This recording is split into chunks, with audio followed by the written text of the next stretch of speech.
যিশু একজন অন্ধকে দৃষ্টি দেন।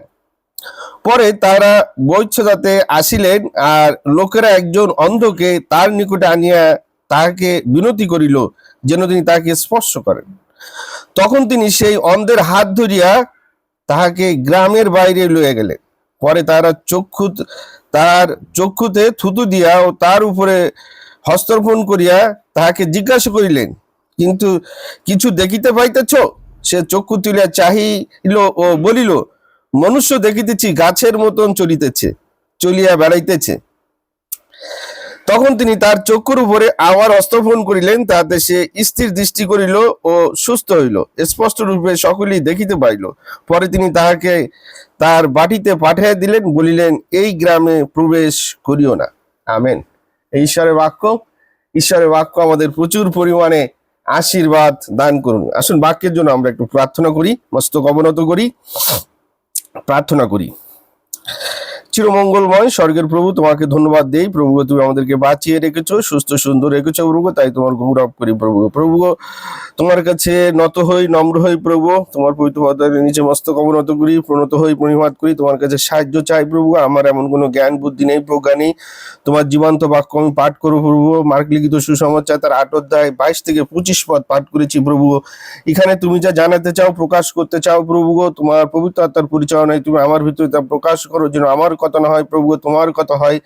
যেন খ্রিস্টে আশ্রিত ভাতা ভগ্নীগণ প্রভু তোমার বাক্য শুনে তৃপ্ত হতে পারে, আর্থিকভাবে বৃদ্ধি পেতে পারে, আশীর্বাদ পেতে পারে, সেভাবে তুমি আমাকে আশীর্বাদ করো প্রভু। শয়তান দিয়া বলে সমস্ত চাতুরি থেকে তুমি আমাকে রক্ষা করো। আমার ভিতরে জড়তা দুর্বলতা রয়েছে, তা তুমি দূর করে দাও। এই প্রার্থনা তোমার পুত্র জীবন্ত মুক্তিদাতা প্রভু যীশু খ্রিস্টের নামে চাই, আমেন। আসলে আজকে আমার আলোচনার যে বিষয়, আমাদের দেশে একটা প্রবাদ আছে, আইরে কপাল মন্দ চোখ থাকিতে অন্ধ। আসলে আমাদের চোখ আছে, আমি যে বিষয় আজকে নিয়ে কথা বলবো, কিন্তু আমরা অন্ধ, আমরা দেখতে পাই না। এই ঘটনাটা আমরা সবাই জানি, কিন্তু এখানে আসলে আমি 3টে প্রশ্ন এখানে করতে চাই। প্রথমত, প্রভু কোথায় গেলেন? বলছো তো একটা গ্রামে গেলেন, তাই না? সেই গ্রামে কি এক অন্ধকে প্রভুর নিকটে নিয়ে আসা হলো ভালো করার জন্য? প্রভু কি করলো? তার হাত ধরে বাইরে নিয়ে আসলো। হোয়াই? কেন প্রভু সেই লোকটাকে, অন্ধ লোকটাকে সে গ্রাম থেকে হাত ধরে বাইরে নিয়ে আসলো? প্রভু তো সেই গ্রামে থাকে, কারণ প্রভু যেখানে যাচ্ছে অগণিত রুগীরাদেরকে নিয়ে আসছে, হাজার হাজার রুগী, শত শত রুগী, সবাইকে প্রভু সুস্থ করছে। কিন্তু এখানে আমরা দেখি প্রভু সেই অন্ধকে হাত ধরে, প্রভু বলছে, এখানে লেখা আছে স্পষ্ট, অন্ধকে তার নিকটে আনিলে তাহাকে বিনীত করিল যেন তাকে স্পষ্ট করেন। তখন তিনি সেই অন্ধকে হাত ধরিয়া প্রভু নিজেই তাকে গ্রামের বাইরে লয়ে গেলেন। কে আজবে প্রশ্ন, কেন প্রভু সে অন্ধকে হাত ধরে গ্রামের বাইরে নিয়ে? প্রথম প্রশ্ন। দ্বিতীয় প্রশ্ন, এই অন্ধকে আমরা দেখি যে প্রভু তার চোখে থুতু দিলেন,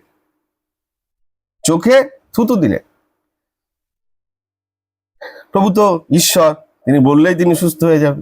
আমরা এর আগে দেখছি তিনি মৃত্যুকে জীবন দিয়েছেন, সমস্ত রোগীকে বলছেন তোমার বিশ্বাস তোমাকে সুস্থ করলো, তুমি যাও, তুমি ভালো হয়ে গেছে। কিন্তু এখানে আমরা দেখি স্পেসিফিক প্রভু তার চোখে থুতু দিয়েছেন। কেন? হোয়াই? তৃতীয় প্রশ্ন, প্রভু 2 বার তাকে প্রার্থনা করেছেন তার গায়ে হাত দিয়ে সুস্থ করার জন্য, একবার নয়। হয় কেন? তিনি তো ঈশ্বর, একবার বললেই সুস্থ হয়ে যাবে। কিন্তু 2 বার এখানে লেখা রয়েছে, প্রভু 2 বার তার গায়ে হাত দিয়ে তাকে প্রার্থনা করেছেন, তাই সে সুস্থ হয়েছে।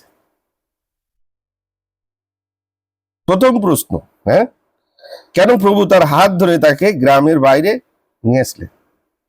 এর কারণ হচ্ছে, আমরা যদি মথি লিখিত সুসমাচার চাই, তাহলে আমরা সেখানে স্পষ্ট দেখতে পারবো কেন প্রভু তাকে হাত ধরে গ্রামের বাইরে নিয়ে গিয়েছিলেন। আমরা মথির একটু 10 অধ্যায় আমরা 20 থেকে একটু পড়বো।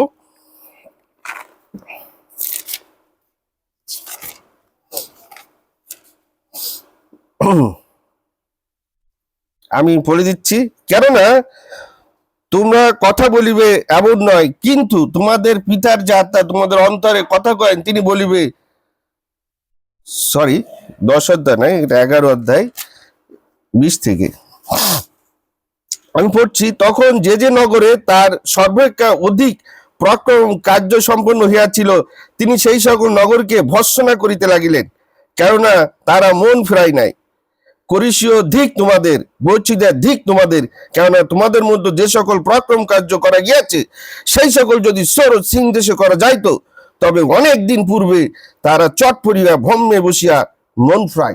ম্যান, এখানে স্পষ্ট লেখা আছে প্রভু কেন তাকে হাত ধরে এই বর্চিদের গ্রাম থেকে বাইরে নিয়ে এসেছিলেন। কারণ এই গ্রামে প্রভু এর আগেও কয়েকবার এই গ্রামে প্রভু এসেছেন এবং তাদের ভিতরে অনেক অলৌকিক কাজ প্রভু করেছেন, অনেক রোগীকে প্রভু সুস্থ করেছেন, কিন্তু তারা কি করেনি? তারা মন ফ্রায়নি। মেন যে বিষয়, তারা মন ফ্রায়নি। তারা শুধু অলৌকিক কাজ দেখতে চায়, তারা সুস্থ হতে চায়, হ্যাঁ, তারা মন ফ্রাইতে চায় না। তাই প্রভু সেই গ্রাম থেকে তাকে হাত ধরে গ্রামের বাইরে নিয়ে এসেছেন, হ্যাঁ, তাকে সুস্থ করিয়েছেন।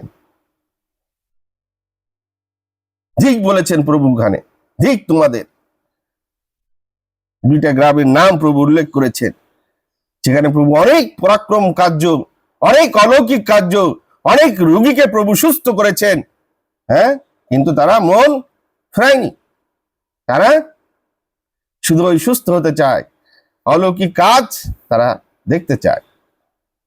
অবাক লাগে, আমরা আজকে খ্রিস্টান, নিজেদেরকে পরিচয় দেই বিশ্বাসী, হ্যাঁ, নিজের বাসা থেকেই শুরু করি। বালক হওয়াতে এখন অনেক বাসায় যায়, শুধু দেখি কি ছবি আর পুরুষ টাঙানো দেখি। আমি আমার নিজের বাসায় বলি, আমার মাসি, তিনি অনেক বয়স্ক, 71 বছর বয়স চলে, তার শরীরের কন্ডিশন অত্যন্ত খারাপ, হ্যাঁ, যে কোনো সময় তিনি প্রভুর ডাকে চলে যেতে পারে, কিন্তু তার মুখে আমি কোনো সময়ের জন্য আজও পর্যন্ত যিশুর নাম শুনিনি। যিশুর নামটা তার মুখে কোনোদিন আমি উচ্চারণে শুনিনি যে ও যিশু। কোনোদিন গান শুনতে শুনিনি। আজকে প্রায় 2.5 বছর তার বাসায় রয়েছি আমি, কোনোদিন বাইবেল পাঠ শুনিনি, কোনোদিন প্রার্থনা করতে দেখিনি। অথচ তিনি কি করেন?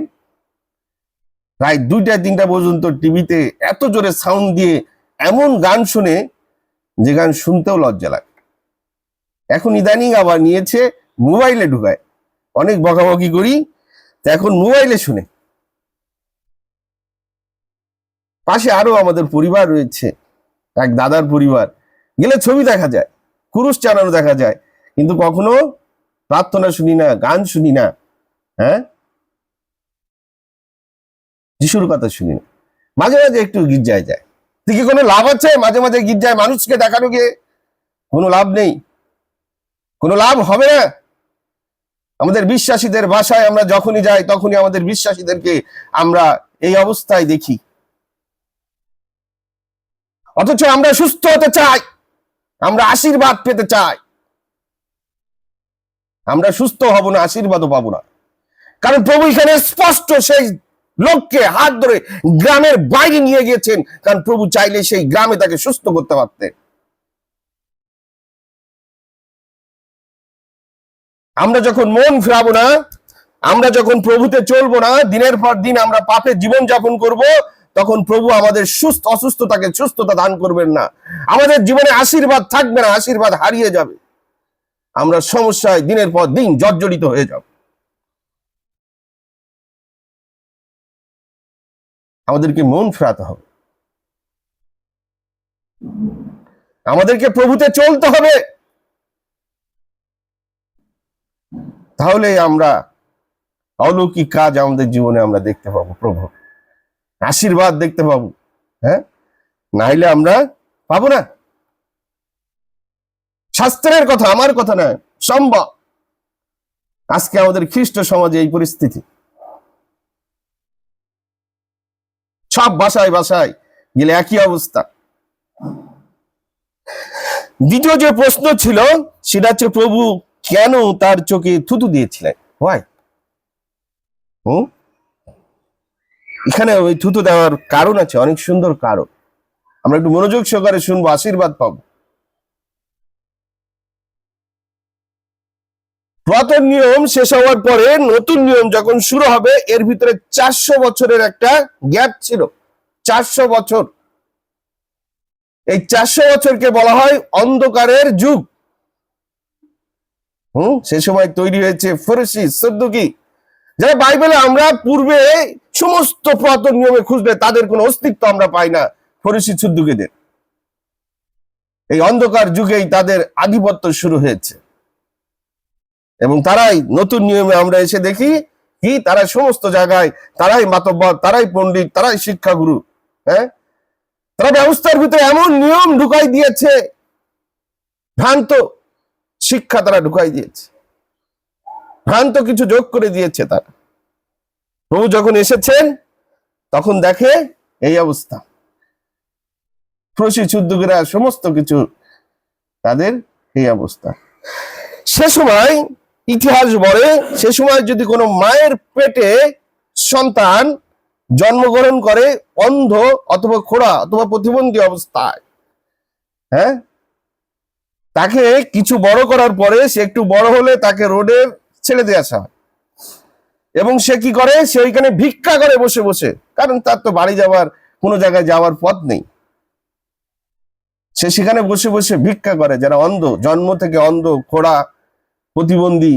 হ্যাঁ, সে সময় প্রচলন ছিল যে ঈশ্বর তোমার মায়ের পেটে তোমাকে ছেড়ে দিয়েছে, তুমি জন্মগ্রস্ত হয়েছে অভিষেক অবস্থায়, মা বাবাও তাদেরকে রাস্তায় ছেড়ে দিয়েছে, এবং তারা সেখানে ভিক্ষা করে, এবং লোকে যখন তাদেরকে দেখে তাদেরকে দেখে থুতু দেয় এবং তাদেরকে অভিশাপ দেয় যে তোমরা অভিশাপগ্রস্ত, এজন্য তোমাদের এই অবস্থা।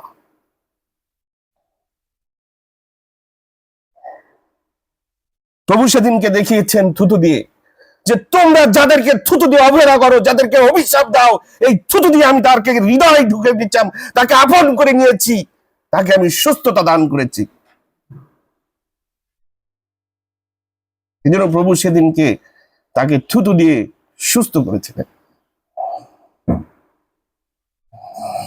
সবাই যাকে ফেলে দেয়, অবহেলা করে, টিটকিরি করে, অভিশাপ দেয়, আমাদের প্রভু তাকে আপন করে বুকে জড়িয়ে নেয়।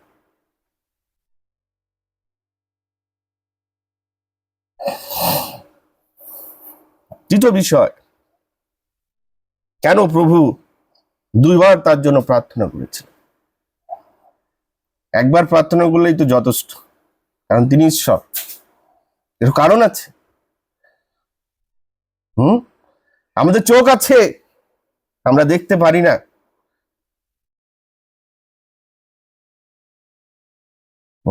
প্রথমবার যখন তাকে বলা হলো যে তুমি তাকিয়ে দেখো, সে দেখলো, কি দেখলো? এখানে লেখা আছে যে গাছগুলো মানুষের মতো হাঁটছে, গাছগুলো মানুষের মতো হাঁটছে। আমরা এরকম দেখি। আমরা সবসময় প্রার্থনায় বলি না, হ্যাঁ, ঈশ্বর মহান, ঈশ্বর দয়াময়, ঈশ্বর করুণাময়, ঈশ্বর প্রেমময়, তুমি সমস্ত কিছু পারো, কিন্তু বিশ্বাস করি না। চোখে দেখতে পাই না তো ঈশ্বরের সেই কর্ম, ঈশ্বরের সেই কার্য, আমরা এজন্য বিশ্বাস নাই। এটা আমার আপনার সবার একই অবস্থা। সেদিন শিষ্যদেরকেও এরকম ছিল। হ্যাঁ, শিষ্যদের যখন প্রভুর পিছে অনেক লোক, আমরা সেই প্রান্তরের কাহিনী জানি রয়েছে, প্রভু তাদের প্রতি করুণাবিষ্ট হলেন, মমতা করলেন, শিষ্যদেরকে বলল যে তোমরা কি এর জন্য খাবার ব্যবস্থা করো। শিষ্যরা কি বলছে যে প্রভু এই প্রান্তরের ভিতরে এদের জন্য খাবার কোথায় পাবো? হ্যাঁ, তারা প্রভুর সাথে থাকে, প্রভুর কত অলৌকিক কাজ দেখেছে, তারপরেও তাদের বিশ্বাস নাই। প্রভু যে জীবন্ত রুটি, প্রভু যে তাদের খাবার দিতে পারে, অলৌকিক কাজ করতে পারে, তারা সেটা দেখতে পায় না। তাদের চোখ অন্ধ, শিষ্যদেরও সেই বিশ্বাস তাদের না।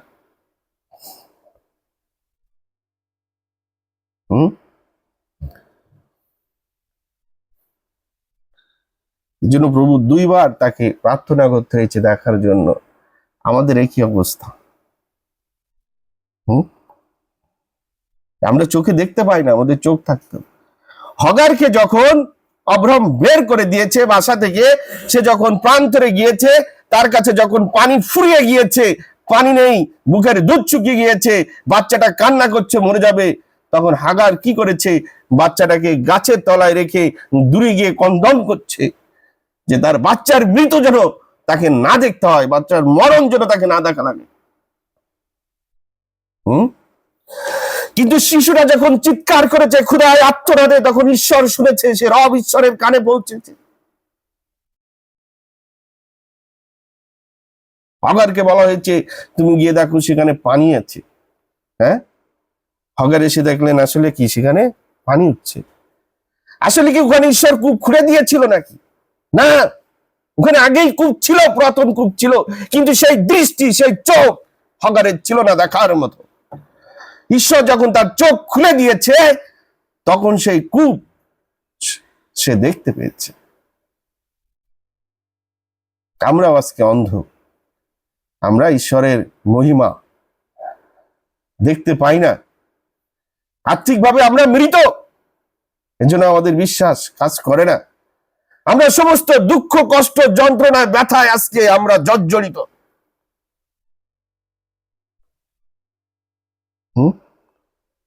শেষ একটা পদ দেখি আমরা, দ্বিতীয় রাজাবলীর তার 6 অধ্যায়।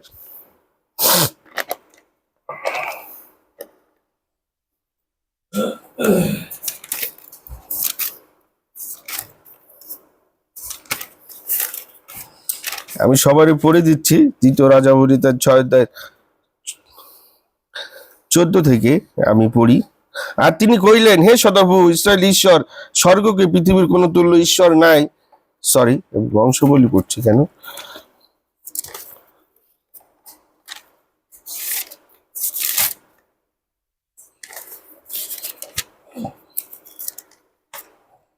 তাতে তিনি অনেক অশ্ব, রথ ও এক বৃহৎ সৈন্যদল সেখানে পাঠাইলেন। তারা রাত্রিতে আসিয়া সেই নগর বেষ্টন করিল। আর ঈশ্বরের লোকেরা পরিচারক প্রত্যুষে উঠিয়া যখন বাহিরে গেল, তখন দেখো অনেক অশ্ব, রথ এক সৈন্যদল নগরে বেষ্টন করিয়াছে। পরে তাহার চাকর তাহাকে কইল, হাই হাই, হে প্রভু, আমরা কি মরিব? হ্যাঁ, তিনি কইলেন, ভয় করিও না, উহাদের সঙ্গীদের অপেক্ষা আমাদের সঙ্গী অধিক। তখন ইলিশাই প্রার্থনা করিয়া কইলেন, হে সদাপ্রভু, বিনয় করি ইহার চক্ষু খুলিয়া দাও, জোরে দেখিতে পায়। তখন সদাপ্রভু সেই যুবকটির চক্ষু খুলিয়া দিলেন, এবং সে দেখিতে পাইল। আর দেখো, ইলিশায়ের চারিদিকে অগ্নিময় অশ্বে ও রথে পর্বত পরিপূর্ণ। আমেন। আমাদের চোখ এই চাকরের মতো অন্ধ, তাই আমরা দেখতে পাই না। ঈশ্বর যখন তার চোখ, সে ভয় পাচ্ছে। হ্যাঁ, সৈন্য যারা আসছে তাকে ঘিরে রাখছে, সে বলছে, প্রভু আমরা মারা গেলাম। বলছে না, তাদের চেয়ে আমাদের সোলজার অনেক বেশি। কিন্তু সে তো বিশ্বাস করছে না, কারণ সে তো চোখে দেখছে না। কিন্তু যখন তার চক্ষু খুলে দেওয়া হলো, সে সমস্ত কিছু দেখতে পেল। আমাদের চক্ষু আজ অন্ধ, আমাদের চোখে আজ আমরা দেখতে পাই না ঈশ্বরের মহিমা। ঈশ্বর যে মহান, তিনি যে কত মহান, কত দয়াময়, কত প্রেমময়, আমরা দেখতে পাই না। আমাদের চক্ষু আজ অন্ধ, তাই আজ আমাদের এই অবস্থা। তাই আসুন, আমি বিনয় করতে চাই, আমরা প্রভুর কাছে প্রার্থনা করি যেন প্রভু আমাদের চক্ষু খুলে দেয়, যেন প্রভুর মহিমা আমরা দেখতে পাই। তাহলে আমাদের জীবনে আশীর্বাদের ঘাটতি থাকবে না। ঈশ্বর তার বাক্যে আমাদের প্রচুর পরিমাণে আশীর্বাদ দান করুন। আমি সবাই কি মানে